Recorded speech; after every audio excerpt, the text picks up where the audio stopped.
the number one arrow in our quiver against critical race theory is Martin Luther King.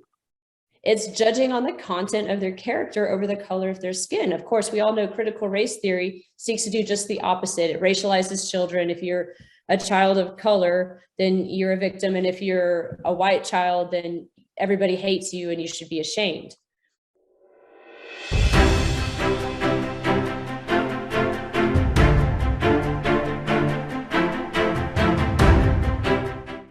Since early 2020, Tennessee has seen a massive uptick in conservative activism in response to the state and local government's mishandling of COVID in schools, workplaces, and in everyday life, as economic, religious, and personal liberties guaranteed by our state and federal constitution were swept aside, even under Republican leadership in Tennessee. Many citizens who were formerly disengaged politically began to notice that something wasn't right. Many mothers of Tennessee children endured remarkable hardships as their children, who were not at any significant risk of COVID, were sent home by government schools to be educated at a distance. Further, these moms began to notice that their child's curriculum contained harmful elements like critical race theory, inappropriate sexual content, anti-American and anti-Christian messages.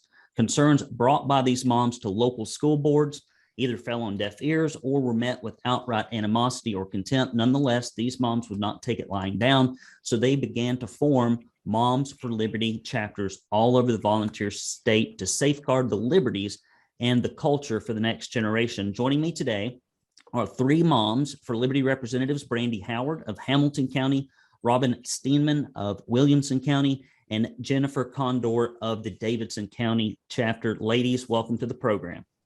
Thank you, Brandon. Yeah, thanks for having us. Glad y'all are here. So the first thing I would like to ask each of you, and I appreciate what you do. I believe that ladies in particular in the state Senate and House have been leading the way. In particular, Terry Lynn Weaver comes to mind, along with Janice Bowling, her counterpart in the Senate, who gave a lot of men the courage they frankly should have had months ago. And the first question I would like to ask all of you, and I'll start with Robin, is what specifically made you realize that you couldn't sit on the political sidelines anymore, that your representatives were not going to do what you thought they should do? And how did you discover your Moms for Liberty chapter in Tennessee? Robin, we'll come to you first. I first heard about Moms for Liberty on Glenn Beck. They announced their presence or their existence on that program, and I kind of just filed that away in the back of my mind, thinking that could be useful information later on. But what moved me to action was the hiring of a diversity, equity, inclusion consultancy here for Williamson County Schools. And I'm aware that DEI is critical race theory in praxis. And I've been following DEI's infiltration through corporations, the DOD, the DOJ, and I see how it rots every organization that it touches from the inside out. And the fact that Williamson County Schools was looking to open that Pandora's box moved me to action. I did my first ever school board commentary in March of 2021. I warned them that they were stepping out onto a slippery slope that goes to very dark places. And I'm not making it up. There's lots of precedent out there in California and other blue states where the dark places where this kind of policy has led. So that's what got me started. And very quickly into that journey, we learned about the Wit and Wisdom curriculum and that critical race theory was already present in Williamson County via that curriculum, specifically the second grade module 3. And we knew that because kids were coming home racialized, victimized or told that or ashamed of their skin color. Wow. Brandy, what's your story? Well, I always like to say I have always been a public school supporter. My kids have always been in public school. I went to public school. We relocated to Tennessee right at 2 years ago. And when COVID hit and school went virtual, I could hear. I was standing in the kitchen. My daughter was on her Chromebook, and I heard what was being taught and went, wait a minute, what did she just say? So I started sitting in and attending her English class with her. It was a 9th grade English here in Hamilton County. And I thought, what in the world are they teaching? I had no idea. And like so many parents, I always thought that the professionals or the elected officials were overseeing this and they were making good decisions for our kids and let the experts handle that, right? And my role as a mom, and a hands-on mom, right? Super involved. I was the room parent, the team mom, the PTO mom, and I kind of thought that support role is what I should be doing. I never thought that I needed to look at the material that was being taught. So shame on me. And when I started to look at it, and I thought, you've got to be kidding. Something has to happen, right? What do we do about this? And I frequently tell people, so that's what kind of got me started in all of this. And I'll tell you, I've never voted in a midterm election in my entire life, ever. So that's how disengaged I've been. I vote every for the big one, and that's about it. That has changed, right? That'll never happen again. I discovered there are a lot of parents and taxpayers like me. And when we figure out something has to happen, we have to get involved. And I started to look for, how do I even do that? I don't know how to do that. And somebody connected, Robin had launched the Williamson County Moms for Liberty group, and somebody sent it to me. So I joined and started following that group, and had another mom kind of accidentally connect to me and said, hey, I'm in Hamilton County. We need one of these here.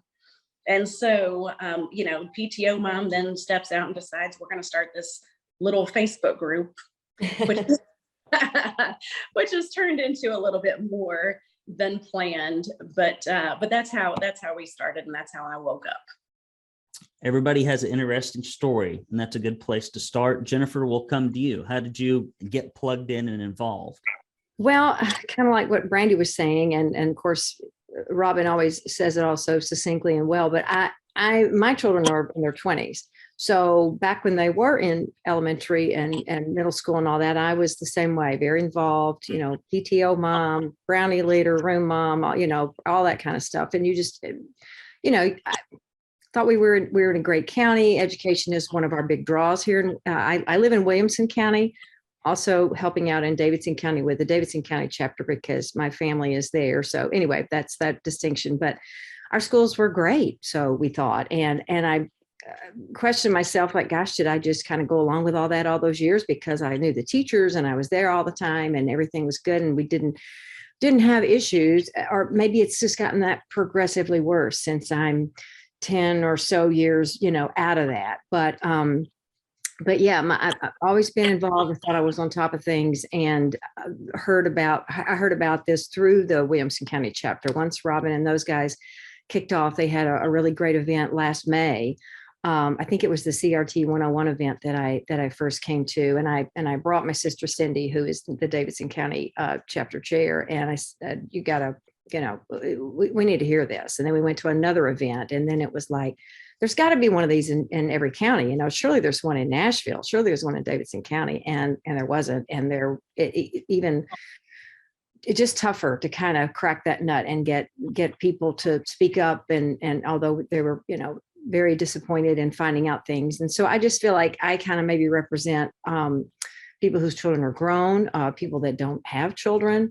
We have several members in our chapter that don't have kids in the system at all, but they're just they just know what's happening, and it affects all of us. The education of these children, they're our children. And so it was just one of those things that once you realize the stirring and what was happening, and one issue kind of led to another, and eye-opening here and there. And it was like, you can't sit by, you can't not jump in this game, and because it matters to all of us, so if nothing else for my future grandchildren or whatever. But yeah, that was kind of how we got involved. Well, Robin, it sounds like very often, which is the case, if one person steps forward bravely, everyone else in the room suddenly feels like they've got permission, that somebody is giving them a voice, and then the voices rise to the top, which is often how things happen politically. You have to have the bravery to do that. It sounds like the Williamson County chapter was the leaven in the bread in Tennessee, if you will. So now I'd like to talk about the thing that actually makes me excited. and that is practical political impact. I've ran campaigns. That's always my thing. I love posting on social media. That's great. I love chit-chatting and getting together and eating. But, the rubber meets the political road somewhere, and that's really where grassroots organizations have to focus, is on the measurable differences we can make in elections and legislation. If you enjoy Tennessee news coming to you conservatively, please do support us, guys. We run on grassroots support. I know every conservative is just like, I'm going to watch this stuff for free. I'm going to read this stuff for free. Somebody else is going to give. Please do go to TennesseeConservativeNews.com. You can click the link. It's either above or below this video. I don't care, $10 a month, $5 a month, $50. If you give $50, we'll send you this wonderful, proud Tennessee conservative tumbler. If you put criminal race theory into this and you close it up and you shake it, you know what comes out? No racism. Because this strips it completely out. Maybe some people in a public education in our universities and our chambers of commerce might need something like this so that they can get back to basics in their humanity, treating people like people instead of like animals, which is how you would treat animals, is classifying them by their appearance and not by the content of their character. Additionally, when you give any amount, we will send you this directory of state senators and state representatives, so you can contact them in support of their reforms to the school to keep this critical race theory out. Please go there, guys. We run on grassroots support. If I don't have any support, we can't continue to do this. So please go there and give whatever you can. The liberals are giving. That's why we are outnumbered 80-1 in Tennessee. So we need your help. So starting with Robin in Williamson County, tell me briefly what your local chapter will be focusing on in 2022 and how you plan to make a measurable difference. Twofold. So we filed the first formal complaint under the anti-CRT law last summer. It took the Tennessee DOE 5 months to decide to dismiss it on a technicality. So we'll be refiling that complaint in 2022. And that really, I think when adults are involved and it's just adults in the room, you may have the luxury to dismiss things on a technicality, but when children are involved, you shouldn't have that luxury. So the fact that they just didn't even examine it on the merits, to me, is inexcusable. So we will be refiling that, and we will be bringing wit and wisdom back to the surface, because our school board and our superintendent chose to mire us in what's called a 4.403 process, which is a reconsideration request. And we filed that reconsideration request in early June. And here it is January of the following year, and they still have not released results or recommended actions. And when they do release those results, we do not expect them to be satisfactory. So we continue to carry the torch for wit and wisdom, because there are kids affected daily by what's being taught, mandatory 90 minutes a day. The second grade of Williamson County, as well, they have a snow day today, but they started day one of social injustice training yesterday. And they're going to marinate in that for 9 weeks until they leave for spring break. And that's the one that really damaged kids last year. So that fight's not over. We can't just sit by and let that stuff continue to be taught and be silent. So we're going to bring it back to the forefront, and you'll see that occurring. And then on the other part of that is to replace who's listening, because we as a chapter exhausted every civic avenue for change. We went to every individual board member. We went to our superintendent. We went to our local leaders. We went to our state leaders. We filed the formal complaint with the Tennessee DOE. And what has that gotten us? Nothing. So it's time to change who's listening. It's time to elect new people. So with Moms for Liberty, we can endorse candidates. It's a little more limited. I do expect that we will. And it's for school board only. But there's an offshoot from Moms for Liberty that's called Williamson Families PAC. And as a PAC, then we have the full flexibility and authority to endorse and support candidates. And we're going to be looking for big changes in Williamson County in 2022. Well, I hope you do. And if I might make a suggestion as an old political hand, your money will go further telling people the truth about bad board members than it will be actually supporting good ones. Because when you draw a contrast as a PAC, and you tell people about where folks stand on the issues. It's something the candidate, if they do it, it's negative campaigning. But if the organization does it, they can air it out, and then the other person has to respond to it. And the only thing that politicians really understand is negative press and election consequences. So do not ever be afraid. If you've gone through the proper channels, and half the time that's not even worth the time to do. If you've gone through the proper channels, light them on fire. They deserve every bit of it. Brandy, talk about what's going on in Hamilton County and what you plan to do. Well, similar, and I could say we've gone through a very similar path that Robin describes, right? That as we uncovered issues, we've brought it to the district, we've brought it to the school board, we've brought it to local politicians, we've filed the forms, we've had the meetings, and there just hasn't been a willingness on the side of those elected officials or the district employees to really make a change, right? Or to even make sure they're in compliance with state law. So we'll continue to do that. Two focuses for 2022. Number one is continue to raise that awareness, raise the awareness about what's being taught, because parents and taxpayers have no idea. They really don't. And as we introduce this to them, we show them the books, the papers, the data. We show them the data, and over again, they're shocked. So continuing to raise that awareness, which then triggers that desire to get involved and do something. So the second thing for the year is folks are busy, right? Especially parents, single parents, working parents, really busy. So we are trying to summarize and kind of offer the cliff notes. We need to give people instruction about how to be involved, how to make a difference in a bullet point format. We are vetting candidates. We are gathering the information. We are doing videos about their background, their history, things they've done. We want to hand this to each individual voter and say, we need you on this date. Here are where these candidates stand. We need you to vote. Here's the primary, here's the election. So we're trying to impact in that way, is enabling voters to know where to be, what to do, and voting records so they can vote wisely.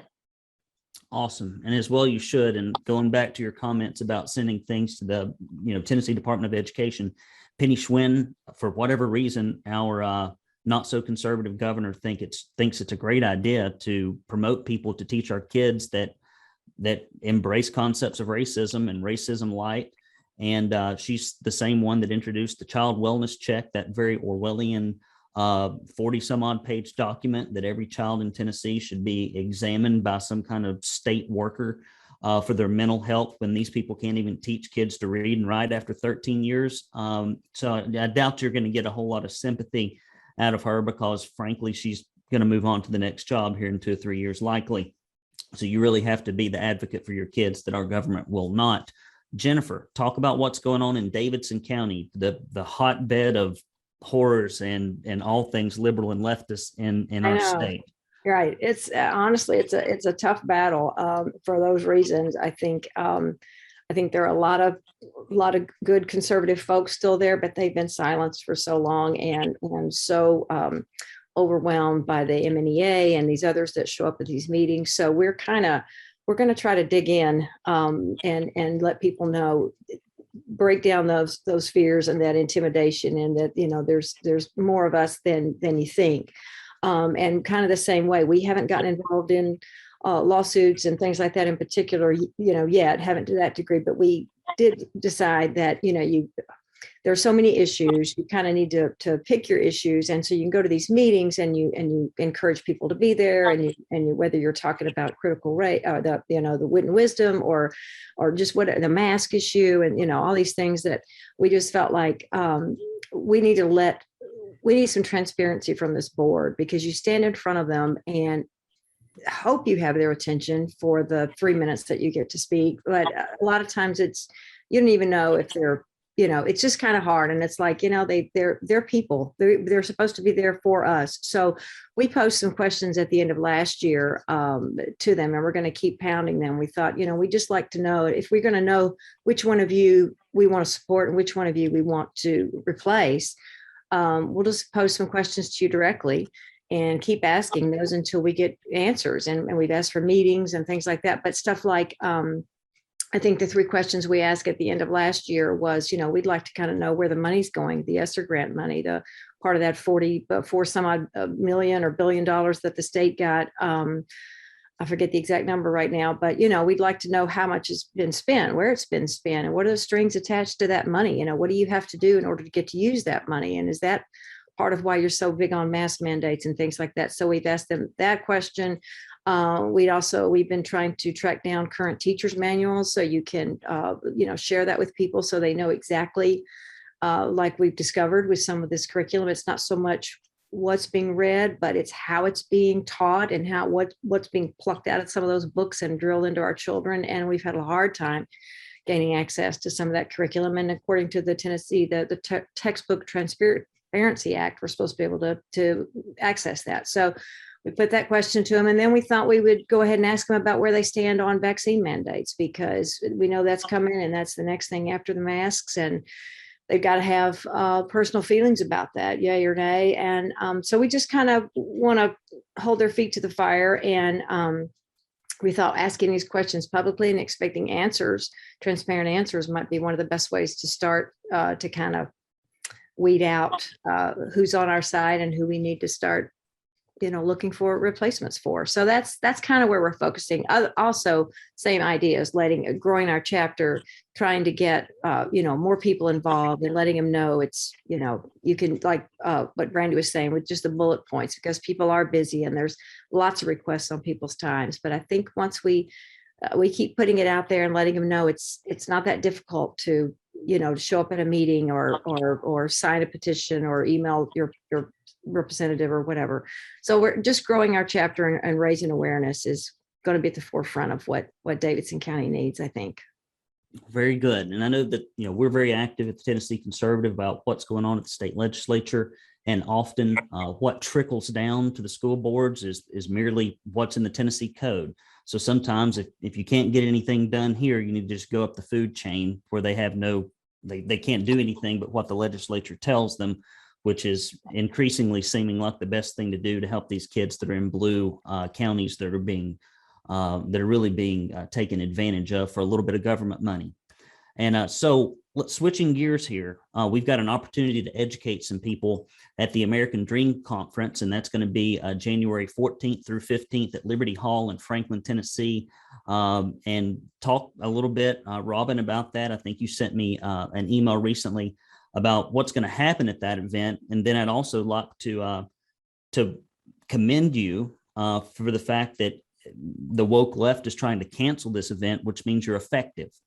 And if you're not called racist, if you're not canceled, you're just not doing anything. You're not accomplishing anything. If you're not attacked, you're not effective. And so once you begin being attacked, you know that you're effective, and that's a good thing in my mind. Robin, tell me all about it. We've been attacked quite a bit over the last 8 months. So I guess that's a measure of effectiveness, but we're co-sponsoring the American Dream Conference. We partnered with Carol Swain, Dr. Carol Swain's Be the People project, to put this 2-day conference on. It starts Friday evening with a keynote by Dr. Ben Carson. And then on Saturday, we have 2 panels, the morning panel sponsored by Be the People, and the afternoon panel sponsored by Moms for Liberty, with Dr. James Lindsay in the middle as a keynote, and then CJ Pearson kicking it off in the morning as another keynote. And then we're waiting for final confirmation that Winsome Sears will join virtually. It's going to be a busy morning for her because she's getting sworn in that day.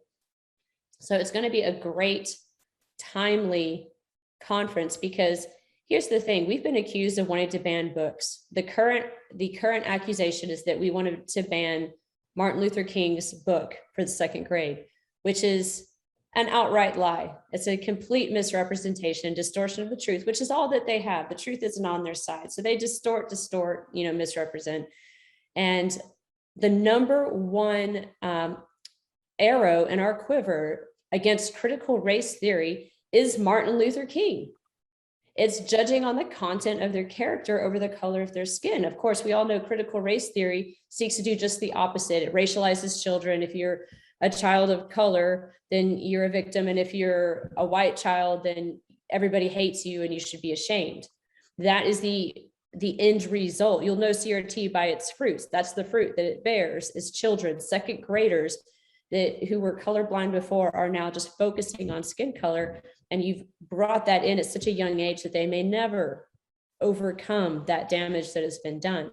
So the number one weapon against that ideology is Martin Luther King, judging on the content of your character. And that's why this conference is so timely, because I think the left is understanding the weapon that we have against their narrative, and they are trying to claim Martin Luther King for the left.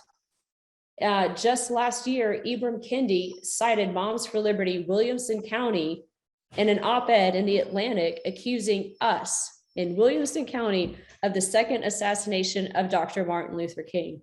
And it had all this fluffy, poetic dialogue, just to make it all dramatic. But you boil it down and there's nothing there. It's just drama and emotion. That's all that they have.